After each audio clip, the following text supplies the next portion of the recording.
What's good? It's Reuben Wills and welcome back to my YouTube channel. First off, if you guys are brand new here, make sure you hit that subscribe button, join the family.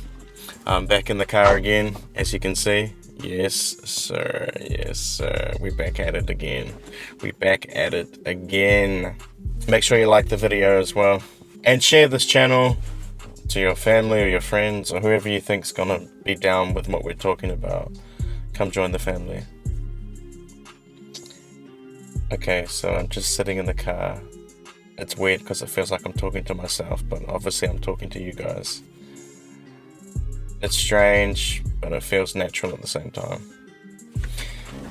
Anyway, for the video today, we're going to be talking about 5 signs that you are chosen, or that you are a chosen one. I don't want to waste any time. I want to get straight into it for you guys. By the way, for anybody that was wondering, I'm from New Zealand. If you guys don't know by my accent, I've got mainly Americans and New Zealanders watching this channel, so we lit. Now, not everybody is chosen. Many are called, but few are chosen. That's a Bible scripture. You have to look it up. And a lot of these tips that I'm going to be giving you, I'm taking from my own experience in life and things that I've gone through as well. So don't worry, this stuff is legit.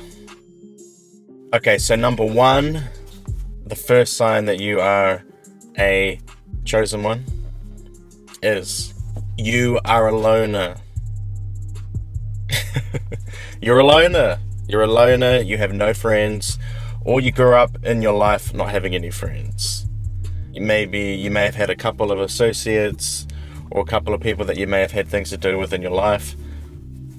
You may even have like 1 or 2 close friends, but for the most part, you are a loner. So if you don't know what a chosen one is, it's somebody that's chosen by God. It's somebody that is destined for greatness, basically. And you find it hard to make friends, okay? You know, even for myself, I have found it hard to make friends throughout my life because I am an acquired taste and I am also polarizing as well. Yeah, I'm a cool, chilled dude for the most part, and I can conversate with most people and obviously blend into conversation and just mold myself with my surroundings, but I have found it hard over the years. It's definitely something. So if you've struggled with that, then just know you may be a chosen one, okay? I'm giving you guys facts right now. I'm spitting facts. So if you've ever had any trouble in that department in your life, that is a big sign. You might be the kid that always walked around school with no friends. You may even been the kid that people may have picked on in the past. Is that you? Okay, so that's sign number 1. So let's get into sign number 2. Sign number 2 is your presence pisses people off. What do I mean by that? Your presence can actually intimidate people. It can cause people to have strange reactions to you. It's usually a real either one or the other. It's really extreme. It's either people really get intimidated by you or they just don't want anything to do with you. But either way, you always have a strong reaction when people look at you. It's like there's just something about you that they can't put their finger on. You feel me? And you'll get people mean mugging you too. I've had that before. I remember a while ago I pulled up in the car and I was with one of my family members and I just, minding my own business, innocent day, nothing out of the ordinary. I just pulled up in the car in the parking lot. Once I parked the car, I looked up and I saw this guy walking across and he was just like mean mugging me, and I was just like, bro, you need to chill. It's not that serious. I literally just rolled up in the car to park. Innocently park the car. And this guy was mean mugging me as he walked past. And I'm just thinking, why? You know what I mean? It's little things like that you'll notice. And if you're resonating with what I'm saying right now, you know exactly what I mean by that. You just get people looking at you strange. You piss people off just by being there. You intimidate people, or you even disgust people and they end up wanting to just get away from you. Your beauty or your handsomeness, whatever, your standout physical beauty intimidates people as well, bro. I'm serious. It's just a side effect. It does. It's just something that happens. You know, even for myself, I am humble, but, you know, I know I'm a handsome guy. And, you know, you don't want to become one of those people that flaunts your beauty or flaunts your looks and things like that. Because it can become a prideful thing, and you don't want to do that. You don't want to do that. So even though, you know, I know how I look, I'm not going to necessarily use that to my advantage, even though I could. It's like the whole thing of, even though you don't do something, doesn't mean that you can't. And then even though you could do something, doesn't mean you have to. Does that make sense? Okay, the third sign that you may be a chosen one is that you've had a weird life. Now, I mean weird. When I say weird, I'm talking out of the ordinary. Not your standard. You've always felt on the outside. You've always felt a little bit to the left. You always, you know, things in your life weren't the status quo. You know, things always went a bit strange for you. You may have missed out on having partners, boyfriends and girlfriends, maybe friend groups. You may have missed out on experiences, you know. You may have FOMO, fear of missing out. It could be anything like that, bro. It could be anything, bro. Anything along those lines. And I can relate to a lot of this stuff myself. You may have been in a broken home. Your parents may have broken up. You may have been in foster care. You know, you've always been different, a different kind of guy or a different kind of girl. Your just upbringing was not like most children. You feel me?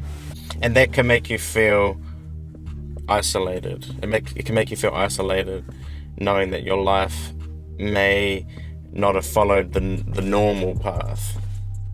Let's move on to number 4. The number 4 sign that you may be chosen is your intelligence. Yeah, that's right. Your noggin, your brain, the thing right above your shoulders. Your intelligence is peaking. It's high. It's basically next level, is what I'm saying. You can't help it. You've always been an intelligent person. You've always been a truth seeker. You seek the truth and nothing but the truth. As corny as that may sound, as cheesy as it may be, you have always been a truth seeker. I know for myself, I have, bro. I have been a truth seeker. I love the truth. And you question everything. You question everything. You're not the one to just believe what people say off rip. You always want to know how things work. You always want to find out, why do people do this? Why does this certain thing act like this? Why does this certain process have to happen like this? You know, different things like that, examples like that. You always want to know the ins and outs of stuff. Your intelligence can also intimidate people. That's another side effect, because you may be talking about something really deep, and most people will look at you and be like, who does this guy think he is? Or who does this girl think she is? It's just the fact that you know so much. Now, that doesn't mean you know everything. It's not a cocky thing. It's not cocky. It's just confidence in knowing what you know. And that 9 times out of 10, you will be the one in the meeting or in the friend group, in the house party, whatever. 9 times out of 10, you are the one that knows the most out of the people. You're the smartest one in the room most of the time. It's not cocky. It's not. I'm being serious. You usually are the smartest one in the room. And you don't always have to show it. Sometimes you just pull back and you don't want to, put yourself out there too much, because it can be taken the wrong way. But at the same time, you don't care. If you have to speak your mind, you will speak your mind. And I feel like sometimes you don't want to take it to that place of like confrontation, but sometimes you just have to, you know, bro, sometimes you just have to. You're not one to believe what the media is saying, what the traditional news say. You always want to go and source out different forms of media to find the truth. I know I love to do that. I never want to listen to the mainstream news. Don't do it. Don't do it. Don't listen to the mainstream news. I don't know if I'm allowed to say that on YouTube. Anyway. Okay, number 5. We've come to number 5, and I've actually got a bonus one for you as well. Come to think of it. But number 5 is you struggle with addiction. Yeah, I said it. You struggle with addiction. Or you may struggle with bad habits, things that may not necessarily be an addiction, but they are bad habits that you need to cut. You need to cut it. And that's real. You know, that's keeping it authentic and keeping it real. A lot of us out there have addictions, you know. And if you're watching this, you may have an addiction because you may be a chosen one. Now, I'm not saying that every chosen person has an addiction. But then again, most people have habits. They do have dirty habits that they might be trying to kick. So can you resonate with that? Is that something that you go through? Now, that could be anything from smoking, drugs, alcohol, sex, porn, playing with yourself, gambling. You know, it could be any of those kind of addictions or any of your vices that you have in your life. You know, we all have things that we may do. And I can speak on that stuff for myself further down the line. You know, further on down the line. We won't go there right now. But you get the idea. So if you struggle with any addictions like that, that is a major sign that you are a chosen one, because the enemy works against the chosen people, God's chosen people. He works against them tenfold. Basically attacks them from childhood or in the womb or when they were younger. The enemy has usually been after you for a long time in your life. And you kind of feel it as well. And that's kind of why you do struggle with addictions, because the devil's throwing everything at you, trying to get you to do anything that's going to pull you away from your destiny, pulling you away from your destiny. And we're not going to let that happen, are we? Okay, and my bonus point,